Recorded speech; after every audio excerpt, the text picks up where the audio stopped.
Dave Coldwell, welcome to the Fight Buzz. Welcome to Into Boxing with Dillian Whyte. Dean, how are you? All good, man. I'm well, man. You're looking good down there, Dave. You look well up there. You all right? I'm good, mate. Yeah, I've had a busy day. I'm all good, mate. I'm all good. Now, we've just had a very quick chat off there before we come on. It's a couple of days after Saturday. We've got to start with the Dillian Whyte fight. With that so fresh in everyone's memory, start with you, Dave. How are you processing what happened Saturday evening? Do you know what it is? I'll be honest with you. It was tough. I was in a bad mood the day after, and that's not usually like me. It sounds strange because obviously Dillian's not actually my fighter, but I've known him a long time, and I get on with him really, really well, and he's always. I hold people in a high regard that always checking on my kids and talk about my kids and stuff like that. And Dillian's always been like that about my little boy, and you know what I mean, and my kids, both of them. But so I like him a lot. And then to actually spend time with him for a couple of days, I got down there on Thursday, got quarantined Thursday. I got let out late Thursday night. And so I managed to spend a couple of days with him. And do you know what? He's a really, really nice kid. And I like him. And you know, we just there were a bit of time when we just on fight day spent about half an hour just watching a fight together, just talking, just and he's a good kid. You see him, he's having a laugh with all his mates and everything. So when I like somebody, when they get beat, I'm absolutely devastated, mate. And I'll be honest with you, because I'm a fan of Dillian because of what he's done in his career, the fights that he takes.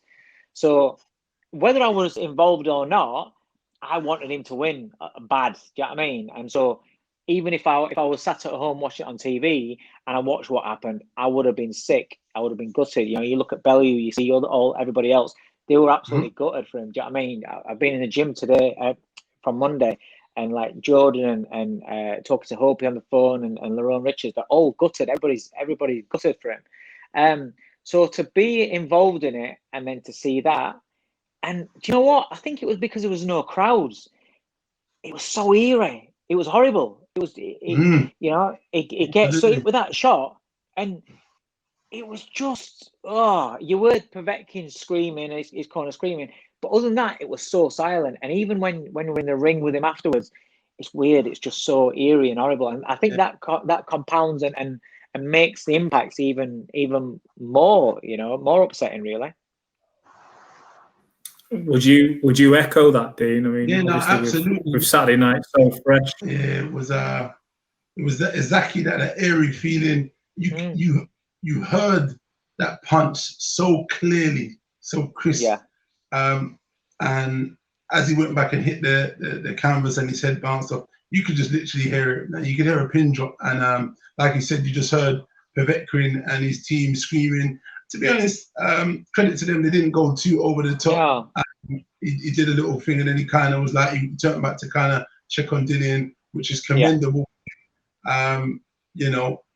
So it's one of them. But yeah, I'm not gonna lie, that feeling, if truth be told, is still every feeling is still inside of me. It still haunts me a little bit.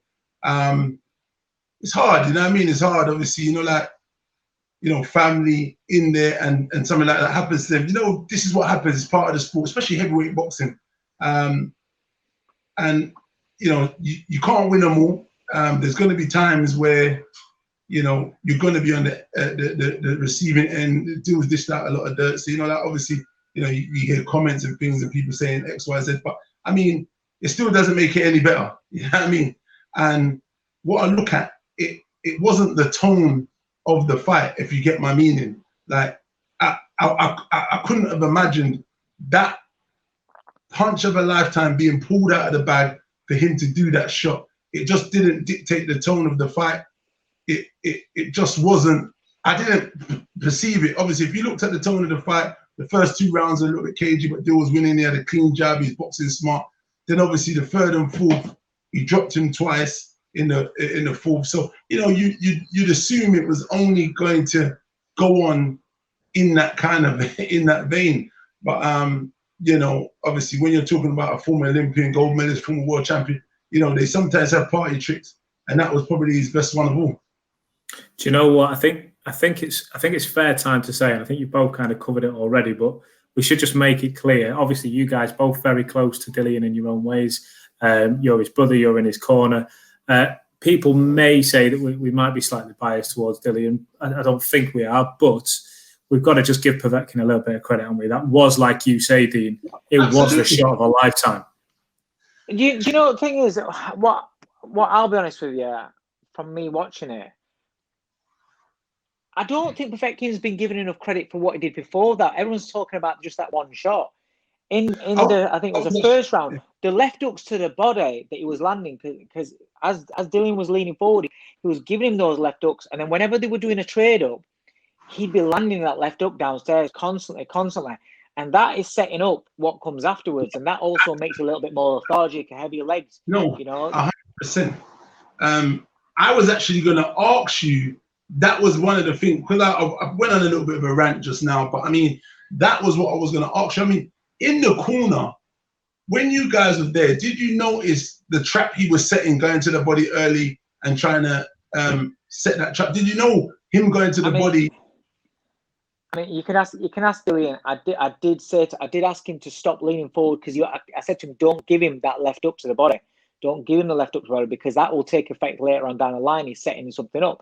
He said, I didn't know what it was going to be, that shot, but you know what he's doing, because he's constant. Whenever, the only time he could land it was when Dillian gave it him, and in those first couple of rounds he gave it him, and then whenever if you look at it, whenever they had a shootout, a little trade up, then he would go down with that left hook. They both swapped those left hooks, but Povetkin would always be able to land that left hook underneath, and that's the danger thing. And he's a very, very smart man, because he adapted and he changed it. Absolutely, but you know what I would say. It's funny. I did an interview with IFL the day before. Yeah, I didn't talk so much about the body shot, but I said my main concern was the feint left upstairs and then changing it into the short uppercut and the short right hook, what he feels. And I said that was probably one of my main concerns. And when I got to the fight at ringside, I said to these that I hope, you know, I believe, because obviously I studied him leading up to the fight, and I saw what he did, and I felt like people was making too much of the left hook. Even I mentioned it a few times, but watching what he done and how he sets up stuff, I had a feeling, and I said, I think the uppercut's going to play a big part in this, in terms of what shot he's going to try and, you know what I mean? Because everyone's talking the left hook, he's going to be feinting that a lot to come and try and open up through the middle. And they said they've been studying Dill, and they felt like there was an opening through the middle. And if you watch the fight, like you said, he was going to the left to the body, but he was trying to uppercut at times in the fight. He went for it the round before, and he just missed it the round before. I think when Dillian went to the ropes, I think he tried the left uppercut then, and it didn't land.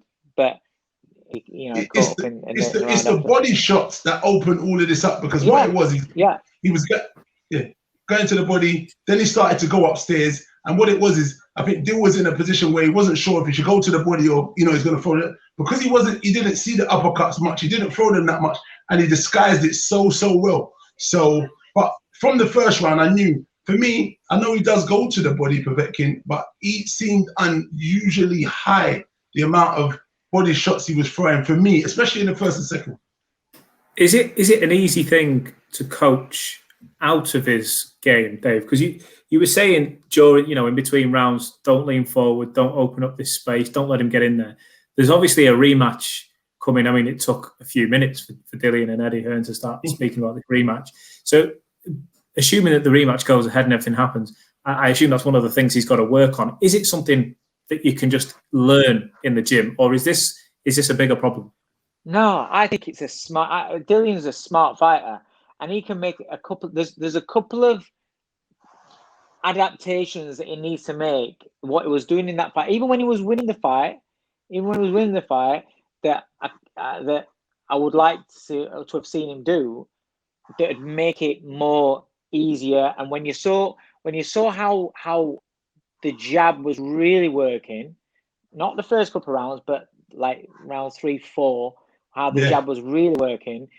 He made a slight adjustment, and if he keeps that and something else that he needs to do as well regarding his feet, then I think he don't get me wrong, it's always going to be there where Povetkin can land because he's quality, but you can stop him from getting into that position. You know, when Dillian threw that jab sharp and it was long, it's very, very long, Povetkin couldn't get past it. And that, if you look at round 4, he started pinging a jab, and then the right hand landed through because of the jab. Do you know what I mean? Absolutely. And the left hook landed because of the right hand. The shots came in sequence, but it all came off his jab. You know, when the shot that he got caught with, he's in a square position, and he steps back into him. As he steps into him, exactly, that's what it was. And then he pokes this right hand because he's loading for a left hook, but he's gone into his space. And he's gone to load with it. There was no jab to set nothing up, no jab to knock his head back so he can fire it, no jab to disguise what he's going to do. If you watch Povetkin's uppercut, what disguised the uppercut? He threw the jab first. He threw a little jab up top, then dipped down, and then came back with the uppercut.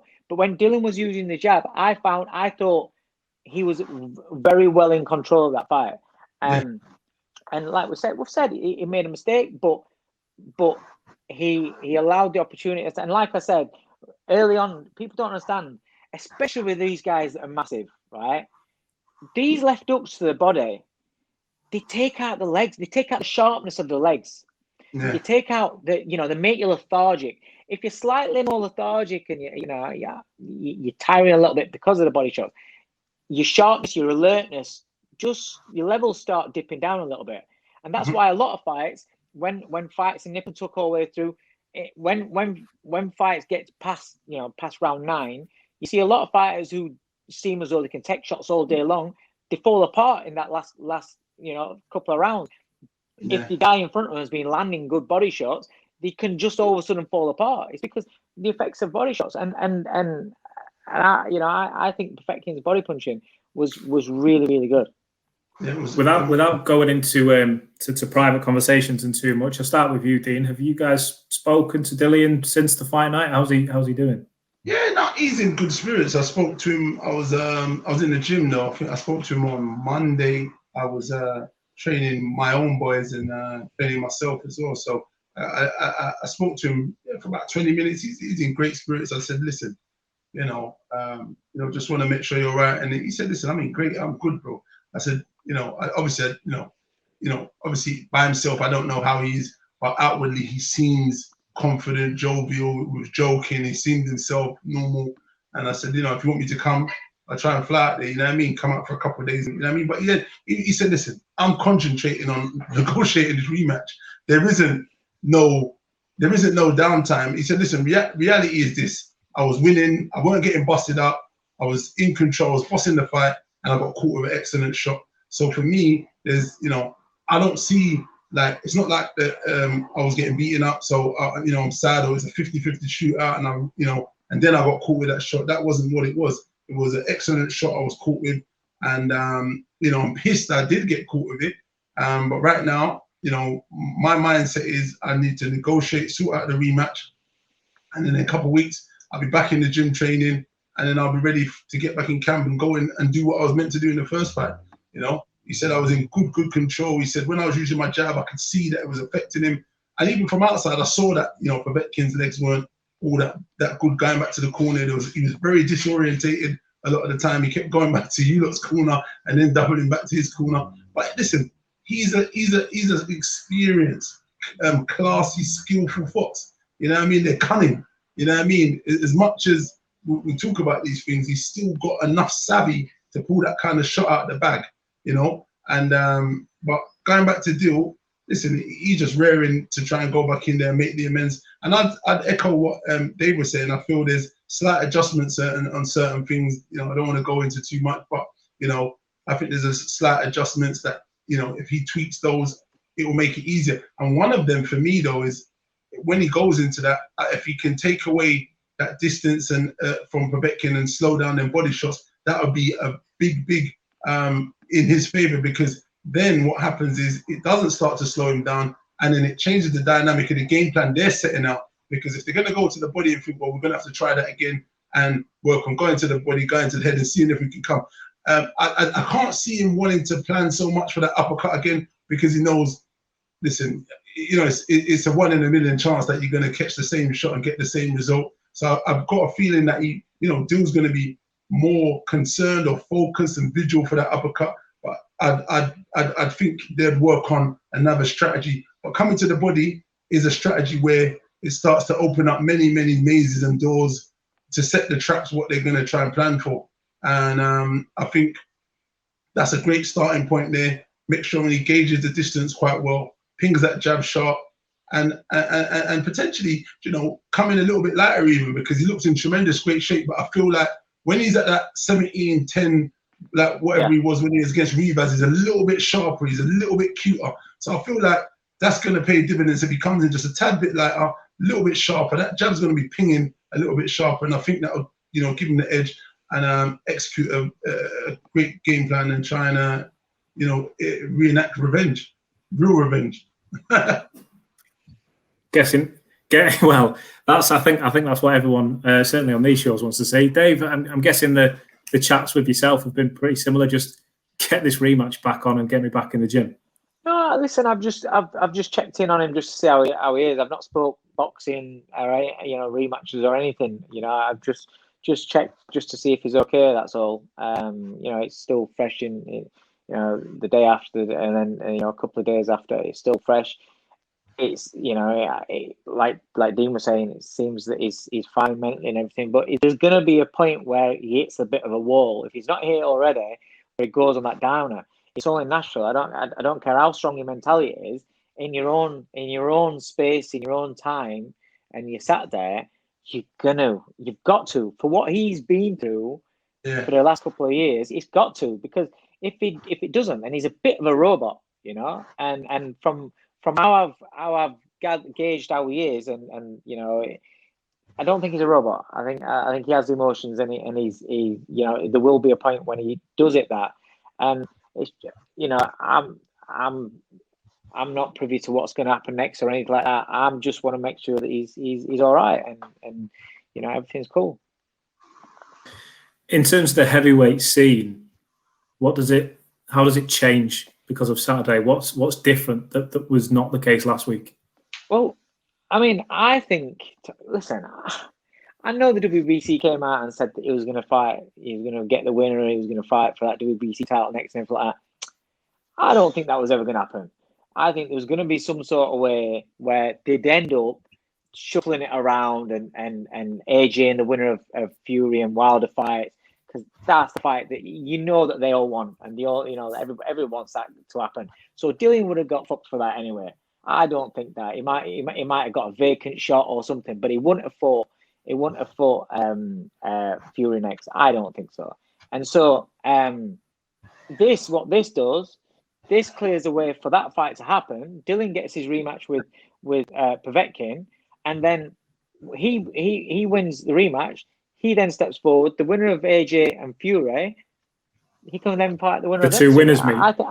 I think that's how this actually works out. I think it just makes things. I'm not saying easier, but I think it just makes things a little bit more, a little bit more easier, for everybody concerned. And in your guys' opinions, who would Dillian? Who's a better fight for Dillian? And I'll ask both of you this: Tyson Fury or Anthony Joshua? Dean, I'll let you go first, Dean. I would have liked to hear Dave actually go first, and then all right. My opinion on that is, I would say AJ. I think that's the better fight for Dillian. I think AJ. Okay. Go on, Dean. Go on. Do you know what? They're both very skilled athlete and fighters in their way. I actually rate Tyson Fury very, very highly. He's at 6'9", 6'10". Very good skill set. Boxes on the back foot, excellent. Obviously in the fight with John Tewadi, was on the front foot and pressed the pace and got a stoppage, which is good. That's something new we've seen. In terms of Joshua, obviously lost to Ruiz, and then he reinvented himself in more of a boxing, moving fashion. And in terms of, I know what you mean. I think I'm more leaning towards stylistically. I think it probably would be AJ for Dillian, because that skill set of Tyson Fury is a lot, and I think you see. The problem is you can give away height and reach to a guy that's not very good. Mm-hmm. But when it's a guy that knows how to use that height and reach very, very well, even if it's just to nullify what you're doing and bide his time, and he has the mentality to do that if he chooses to do, he'll just stink the place out if he wants to do. Do you know what I mean? You saw it. I mean, he beat Klitschko, but he beat him how he needed to beat him, and it wasn't a great fight.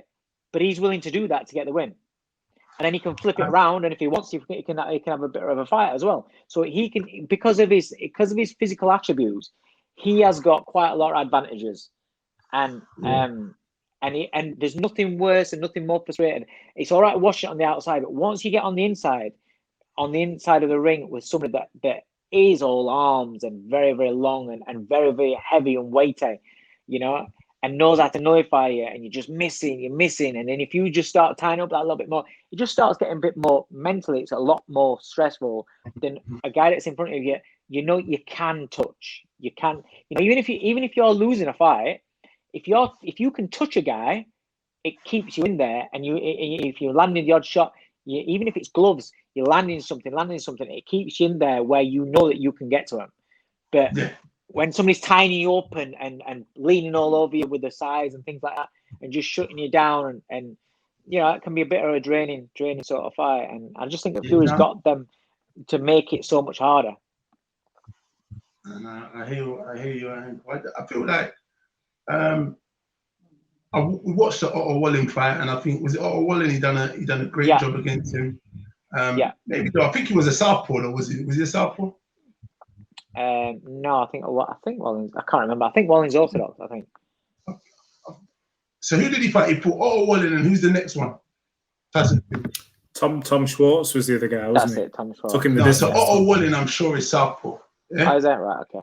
I've got a strong feeling he's southpaw. Okay. So there was a lot of, maybe that gave him a lot of issues, but he pushed the pace, he took a lot of shots, and he fought him quite dirty. And maybe that was a unmotivated Fury. So, I take a bit of pride that there is a possibility.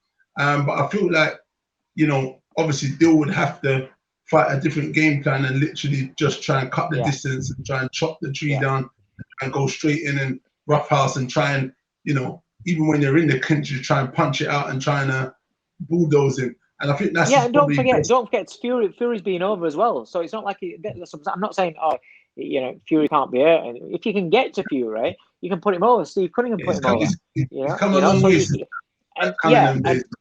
He has, but he can be put over. So it's like we've said before. Anybody in that division can get put over. So that absolutely, you can get there.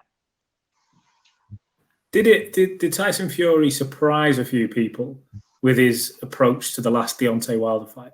The fact that everybody, and I'll hold my hands up and say I was one of these people, that said either Wilder wins by knockout or Fury wins on points. Nobody said Wilder's going to win on points. Nobody said Fury's going to knock him out. Fury goes in there and knocks him out, and all of a sudden, like you were saying a minute ago, Dave, you see Tyson can get in there and fight. He's not all just about stinking the place out, moving away and whatever else. He can come forward as well. That style, you guys correct me if I'm wrong, I think would match Dillian a little better, if you like. I think Dillian, if Dillian gets into a scrap with Tyson, then it could go either way. It could be anybody's. But Tyson makes it very, very hard if he stays back.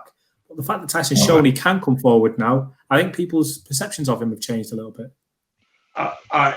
Can I let me interject here. What I would say is quite funny. Because a little while ago, Dillian talked about the fight in Deontay Wilder. He said, Deontay Wilder's a bully. He doesn't like fighting on the back foot. If you push him back, you can get to him, you can break him down, and you can beat him.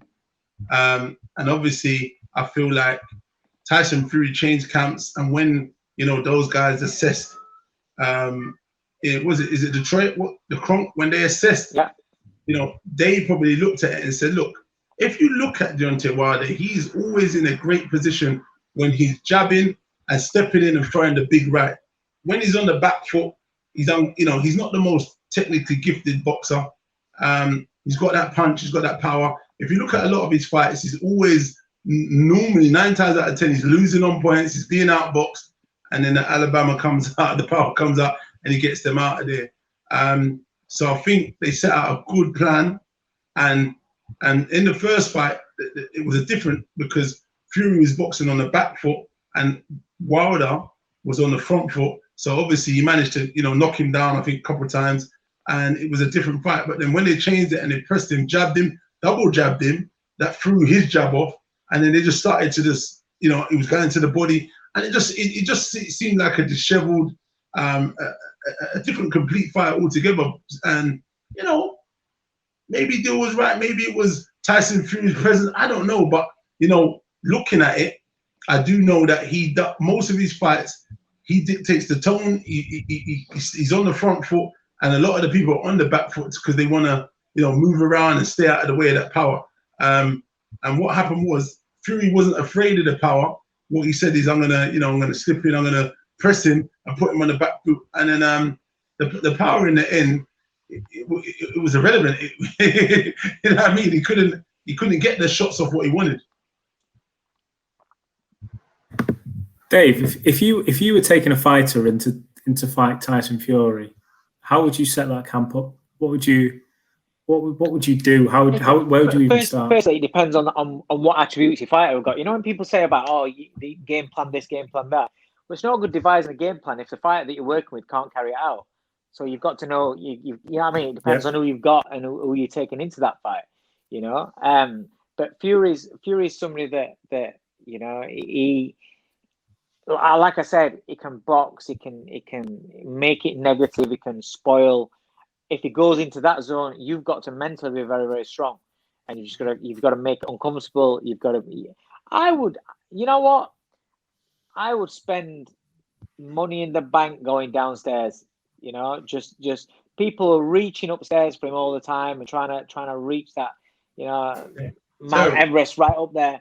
I would just go down as a body to start off with, because then the thing is a lot of these big guys, and I'm talking about your giants. I'm talking about your guys that are like 6'9", 6'7". The giants. They're not actually used to getting hit. So when they do get hit, it's they're not as comfortable as what a lot of fighters are. And I looking at Fury, when it does get hit, it kind of does look a little bit uncomfortable. It's all right when they're there and he's slipping and he's showboating and he's doing stuff. But when somebody gets on top of him and starts catching him, then it's like Dean says, you need to make it a little bit raw. You need to turn it into a bit of a gunslinging match with him. Get on his chest, break his body to bits, and then you go there. But it depends on what type of fighter you're working with. Mm. To start bringing the heavyweight chat to an end, I've got a couple of questions for you both, just to kind of wrap things up. 1 year from now, if we can fast forward 1 year from now, do we have a unified heavyweight champion with all the belts? Dean, I'll let you go first. So look, the position is this. Both of these boys got big fights ahead of them. As we saw Saturday night, we wasn't overlooking anyone, but sometimes we look at things, they're not foregone conclusion. Joshua's got Pulev. We assume he'll get past him, and then what will reinforce it? Saturday night will reinforce it. You know what I mean? Not to take anything for granted. Yeah. So I got a feeling he'll be a little bit more now cuter and sharper on his game and make sure he understands. Look, I got a big fight lined up potentially with the winner of Wilder and Fury. We got Wilder and Fury 3, same thing. What's quite weird of this whole situation? Let's look at this as a whole. It's quite mad because the first fight was a draw. The second fight, he got the knockout. Imagine the third fight, Wilder knockout. Where does that leave that? Is there a full fight? Let's play devil's advocate. That changes things again. How does that leave the table? The table's open now. What is the plan there? Because they're gonna say, well, you know what, buddy, we're gonna have to do this again. It's that 1-1 and a draw.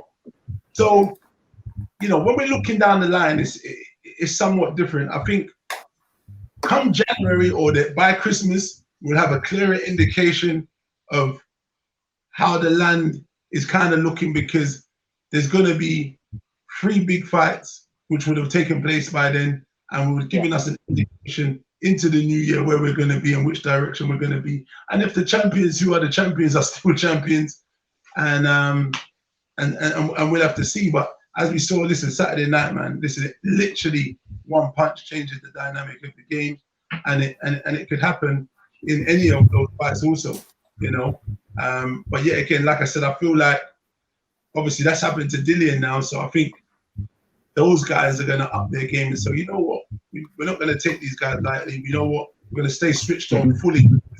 Look what happened to old what's his face over there. You know what I mean? So I think that's going to reinforce that for both guys. But I feel Deontay Wilder's doing something. He's been too quiet. He is not talking. When a man is talking and he's silent, something's going down. He is paying attention. He's working somewhere with someone very, very quietly.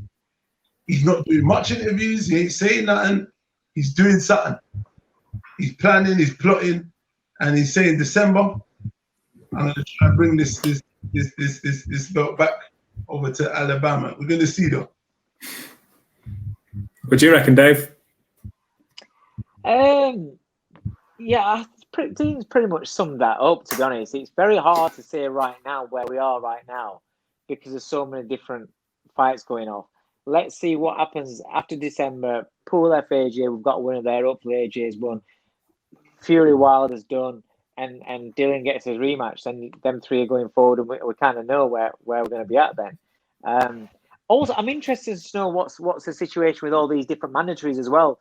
Like with Usyk and things like that. How is that going to affect trying to keep hold of the belts into like middle of next year, next summer? Is it going to be when you have a unification? I don't know. How is that gonna work? How are they going to keep them off? It's very difficult to stay unified and undisputed. Very difficult. So. I don't know. I don't know the politics side of things and the mandatory side of things. You understand from the guy. Look at Dillian, right? He's been waiting all that time for his shot at a world title. He needs to be. You know what I mean? He should have got a world title shot. Usyk, if he's mandatory, he's going to be pushing for his shot at world title. So how do you keep it? I don't know. I don't know how it's going to go. He gets past Odell, boy. Yeah, that's it. Yeah, of course. I mean, when I think that fight's is that October?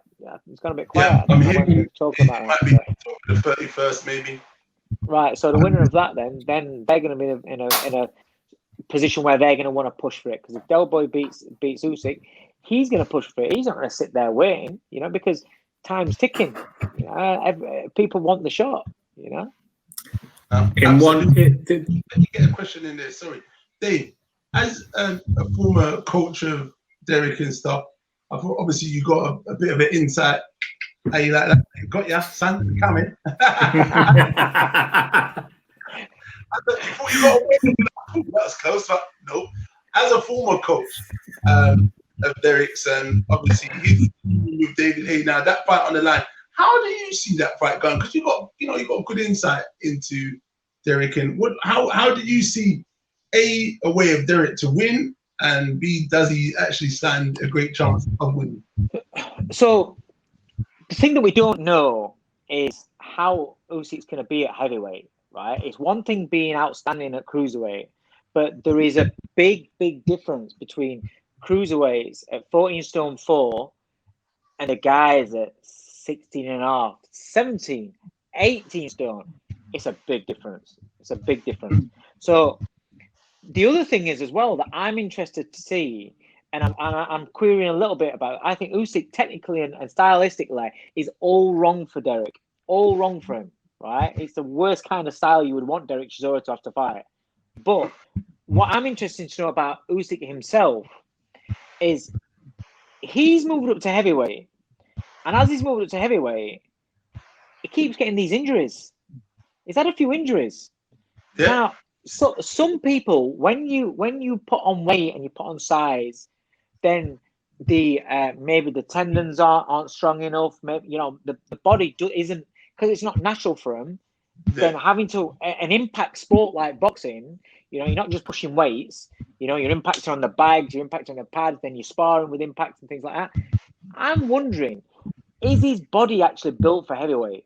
Because some fighters aren't, and so I'm a little bit worried. Not worried, but I'm a little bit querying on that. Where is he getting to that stage now? Because Tony Bellew, his last 4 fights, but this was age, body breaking down. His last 4 fights, he had bad injuries going into each fight. Ribs and ribs twice, 3 times, I think it was. 3 times out of his last 4 fights. Body just starting to break down, wear and tear.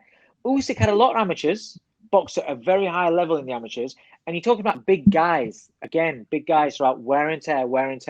Then take it up another level to the heavyweights, putting this weight, and then having to go through work.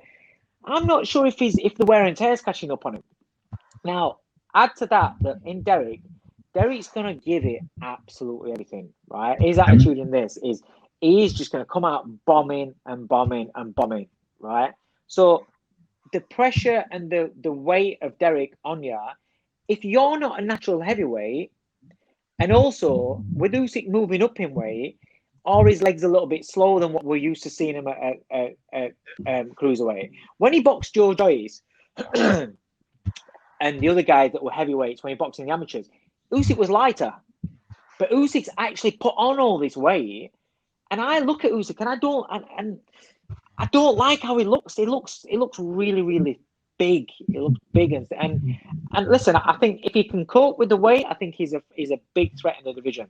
But I'm not sure. That's something that I'm unsure about. So it depends for me how Usyk is handling the weight, his body's going to handle the weight, and how much pressure Derek can actually put on him. Because if Usyk's legs are slower, gives Derek more of a chance. But Derek's feet have got to be great in this fight. It's no good just thinking you're working on the bag, just throwing a million punches around and somebody's clicking and saying your work rate is fantastic. If you get in the ring and you can't get into that position, he has to get into that position to be able to fire. If he does get into that position to be able to fire, then it's interesting to see what happens, because Derek can pop a lit. Yeah. Listen, he's strong. He's looking strong. Listen, he's strong, and his output is a lot. And like I said, he's unsung. That's what I'll say. I've seen him in there firsthand working last week, and I'll be there tomorrow again. So I know he means business. Trust me. Yeah. And do you know what? His mentality is unbelievable. He's just a warrior. He won't give a shit what's coming back his way. He'll just keep going and going and going. And that's what it is. And it's all about, for me, if Derek can get his feet into position, then that gives him the chance. And if he does it hard enough. It's hard, and he'll go downstairs, try and take Usyk's legs away a little bit. And then switch it up. Do you know what I mean? Then switch it up, and we know that it can knock people out. Yeah, I think that's really what it boils down. If he can close the distance and keep hitting against the rope and let his shots go, it will be the difference. I think he does need to get hold of him and literally give him a welcome into the heavyweight division. Yeah, pull him and literally just manhandle him, because once he gets on his bike, it's gonna be like you chasing a rabbit, the hare chasing. You're gonna have to, like you say, you're gonna have to take a few to dish a few. And he's willing to do that. He's willing to do that. Most definitely.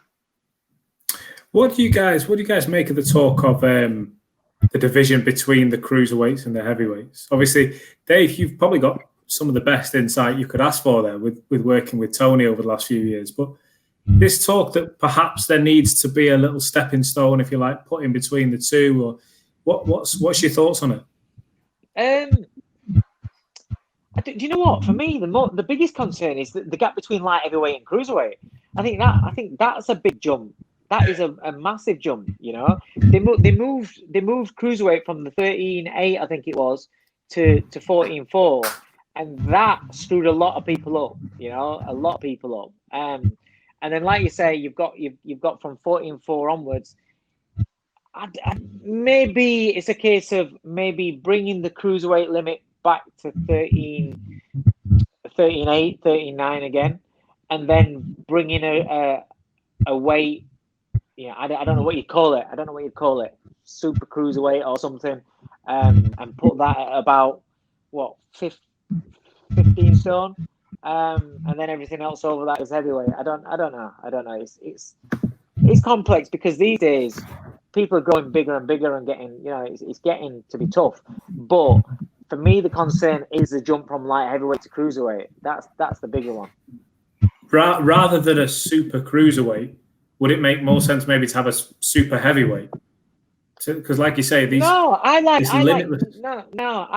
want the prestige of world heavyweight champion. Doesn't say world super heavyweight champion. It's not steeped in history. Keep that heavyweight. That is heavyweight. Whatever you do with it, that's the heavyweight champion of the world. It's super heavyweight champion of the world. Who gives a shit about that? Super cruiserweight. You've got a super middleweight. You've got a super lightweight. You've got all that. All super comes in all rest of divisions. Call it super cruiserweight. Whatever you're going to do in that split division there, then leave the name heavyweight as that is the pinnacle of the sport. That's the flagship of the sport. Always has been the heavyweight division. Whatever weight limit you put after that, for that, and then beyond, that is a heavyweight division. That's my personal opinion.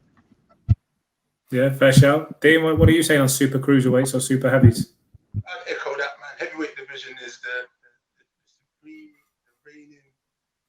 It's the star that obviously it's changed somewhat because of the guys like the smaller guys like Manny Pacquiao, Mayweather, Canelo, but they're obviously got the Javante Davis out there now and some other ones like that. But I mean, those guys have changed it somewhat and they made a little bit of a rare sunshine. But when you're going back in time, the heavyweights is they'll stand out. People want to see knockouts. People didn't want to see people going 12 rounds or 15 rounds what they used to.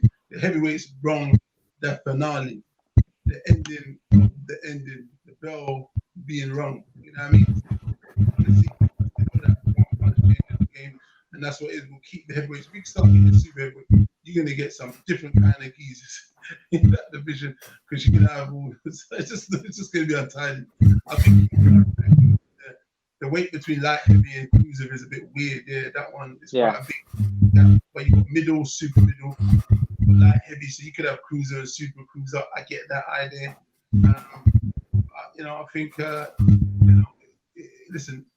It is what it is, man. We've got heavyweight division. If them suckers can't make it, hey, God, man, let's not use people any more than we need to. Because what this is probably a ploy to make more money, more sanctioning. More money, yeah, 100%. 100%. Dean, I'm just having a bit of an issue with your sound, mate. So, just have a quick look there. While I asked Dave, before and I'm aware we've kept you on the phone for quite a while now, but just while I have a look at Dean's sound, we've spoken so much about the heavies, everything that's going on with Dale, everything that's going on in the rest of the scene. You're a busy man outside of the heavyweight division. You've got other fighters as well. What you working on at the moment? Got a couple of little guys, a featherweight and a super bantamweight. In Jordan Gill at featherweight, super bantamweight young kid Hopi Prize, and then I'm working with a super middleweight British and Commonwealth champion Lerone Richards. So I've got those three in the gym at the moment that I train. Then I manage a few others, Lee Wood, Amy Timlin's just going to fight for a Commonwealth title next in her fight. But as far as in the gym, it's Lerone, Jordan, and Hopi Prize. And what are your plans for those guys? Do you see them making the steps up to the big fights and and working all the way up to the top? I mean, listen, that honestly, I know they're my fighters, but you can speak to anybody. Those three, talent-wise, boxing skills-wise, mate, they are fire. Absolutely unbelievable talents. Jordan Gill just put on a masterclass on the first week of fight camp, beating Reece Bellotti. We're looking at a title fight for him next before the end of the year. I think it'll probably be end of November, early December, probably. Hopi Price, he's 3-0 now. Again, boxed at fight camp, his last fight on the second week. Gave away weight and size, and he's a very talented kid. Won the Junior Olympics, won so many titles in the amateurs. Very good. He's only just 20 years old as well. So, but he's like a 6 foot super bantamweight. But he can fight. He's very good fighter. So yeah, them two are very, very talented. But then got a big fight with Lerone Richards fighting Umar Sadiq on. Well, they've not announced it yet, but it's coming up. It's not my place to announce. Did you nearly let it slip then? Did you nearly let it slip? Yeah. I'd have probably had an email from somebody there. No, I was just waiting for the fight to be announced, but yeah, Lerone's working hard training for that fight. He's a great talent. Do you know what? He's just had no promotion or anything. He's British and Commonwealth champion in 13 fights. So he's very, very talented. So you'll know more about him in the next 12 months, 18 months. Just finally, Dave, we saw Tony at the fight on Saturday, speaking to Dill afterwards. He's there on the wall behind you. Did you stay in touch with Tony? Yeah. We stay in regular touch. We stay, text messages. We keep on the phone. It's very hard to see him because it's like two hours away from me. And with his schedule and my schedule in the gym, it's hard to actually see each other. We bump into each other at shows. So it was nice. It was because we've not seen each other since before lockdown. So it was nice to bump into each other at the in the bubble and have a bit of a laugh and a catch up. Yeah, I miss him a lot. You spend hours with somebody every single day for 6 years with it, 7 years, and then you don't see him, and it's quite a big void. And my fighters that I work with, it's not. I can't work with somebody just on a business level. It can't, I can't train fighters day in day out and just not. I will only the maximum amount of fighters I will ever have anyway is 5, so I can spend my time with them and I can juggle them. I don't want loads and loads of fighters, but I'm very particular about who I have and who I work with because I've got to like them as a person. I've got, it sounds silly, but my kids have got to like them. You've got to fit a certain personality. You've got to fit a certain mold for me to even want to work with you. And that's not me being up myself. It's just I'm at a stage. I'm 45 years old. I've been doing this a long time. I'm at a stage where I don't need to work with everybody under the sun. I enjoy this. I love what I do. And so if you're working with somebody that you don't like, you don't love it. I don't ever want to go to the gym, get up and go, I've got to go and train so. And everybody I've worked with, I'm enjoying working with them. That's massively important for me. And I have to put my heart and soul into the fighters I work with. I stress about them. I come home, I'm thinking about them. I watch my fight videos like from midnight, 1 o'clock till about 2:30, 3 o'clock in the morning. That's when I watch boxing videos to study. So it's the last thing that goes in my brain before I go to sleep. Soak it up. That I can't. When they get beat, I'm upset. I'm devastated. When they win, I'm absolutely buzzing, and I'm like some kid at Christmas. That's how I am. It's never just a case. All right, next one. That's how I am, and so I have to work with people that are nice people and that I get on with. Just finally, you mentioned the matchroom bubble there. You both had experiences within the bubble. Dean, what was yours like? What was it like getting in there and being in the fight camp? I didn't get down to it, so I can't speak for it. But what was it like there? I didn't stay in the bubble. Thank the Lord. I enjoyed my life. Very busy. Even I'm coaching now myself. I actually manage and coach. I'm coaching now. I've got some license out, but yeah, I'm coaching my own boys. And I was in the gym with them. Like you say, you got to get on. It's like a relationship you're building. It's people you're naturally taking care of. So I get what you're saying on that note anyway. But back to the bubble. I didn't get to do that. I was busy. I've got boys in the gym. I was training them.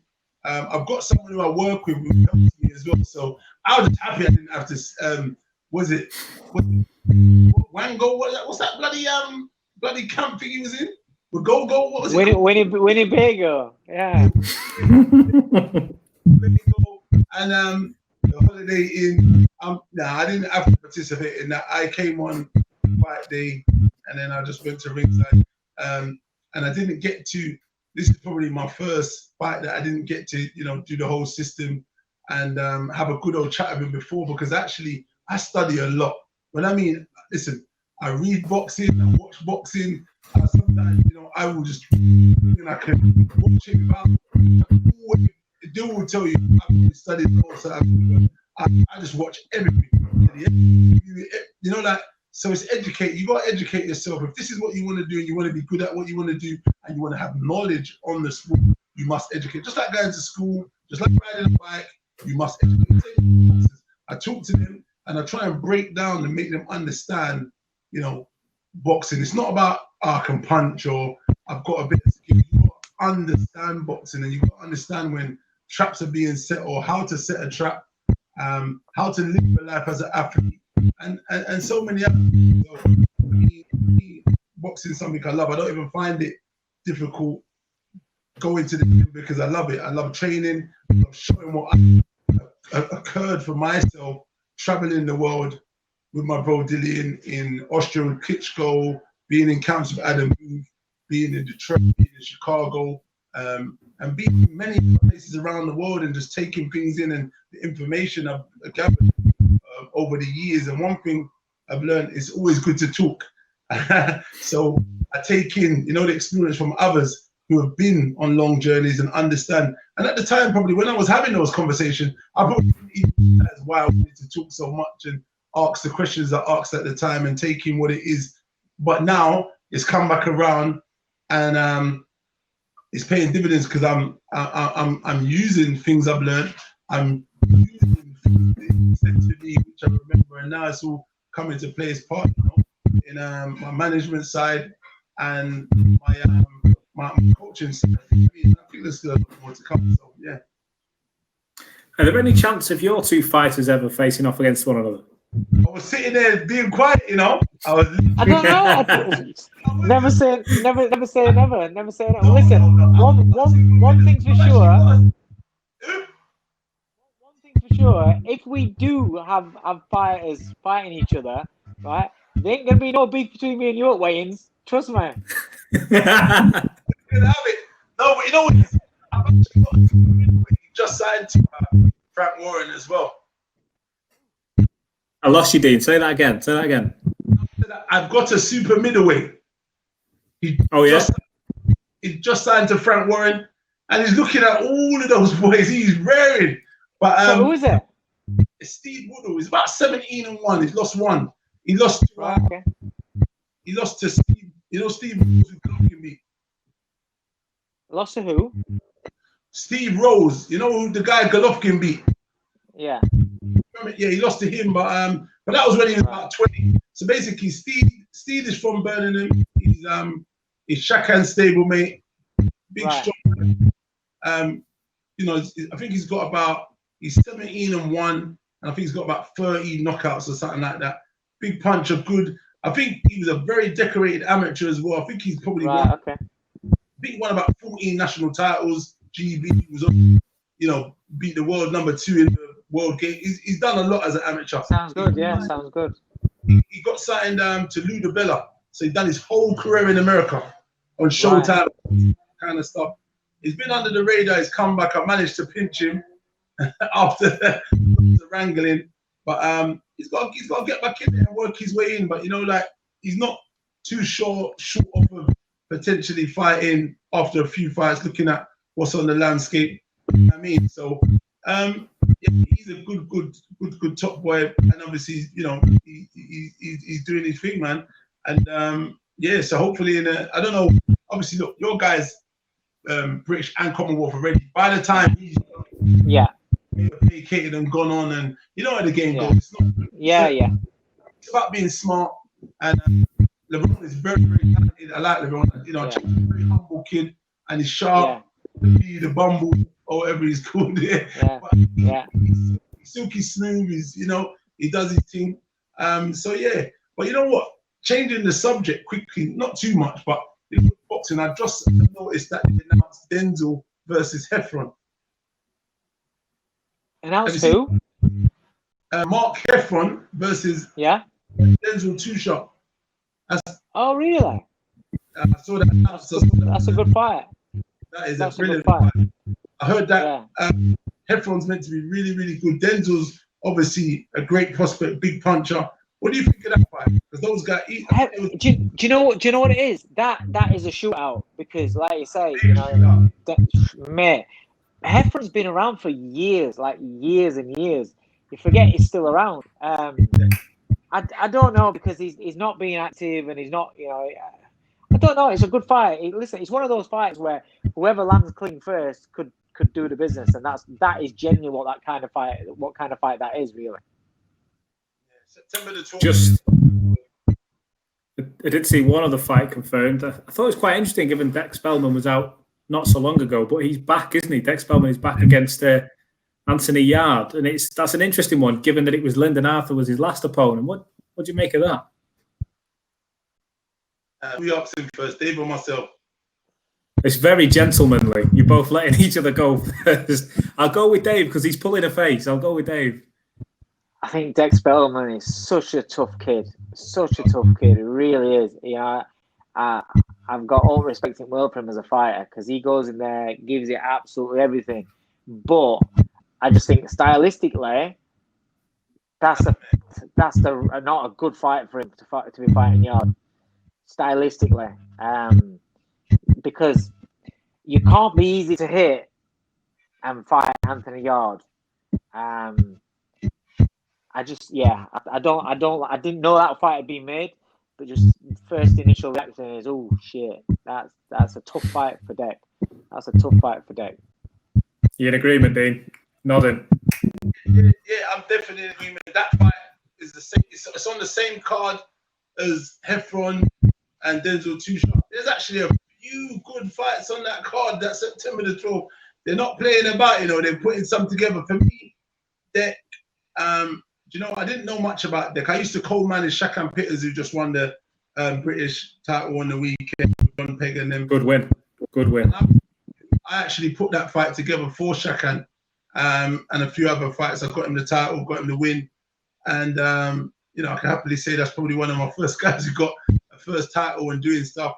And in that fight, I saw how really tough Deck was. He took a lot of punches. He gave, and Shakan took some hell of a punch off Deck in there. But they were, you know, you can see that was when I really understood how tough Deck was. A lot of punishment. And then the fight with Lyndon put on a big boxing, used the jab, was smart enough to just coast it and get a win.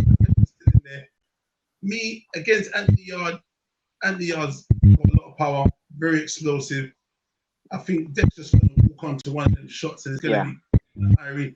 If you're fighting someone like him, he's a big puncher and he's explosive. It's just not, the combination doesn't end well. Guys, I think we've been here for an hour. So what I will say, next time we do this, we should do it maybe 2 or 3 days before your guys face one another. I think that might make an interesting conversation. I've got a way to go on building anyway. It's all good, man. Dave's over there. I'm just in the. I'm going to be in the Winnie Go-Go, just riding on slow. Man, making our own little bubbles. You won't fit in that one. Listen, guys, it's been fantastic. I can't thank you both enough for coming on. Thanks for having me. Cheers. Cheers, boys.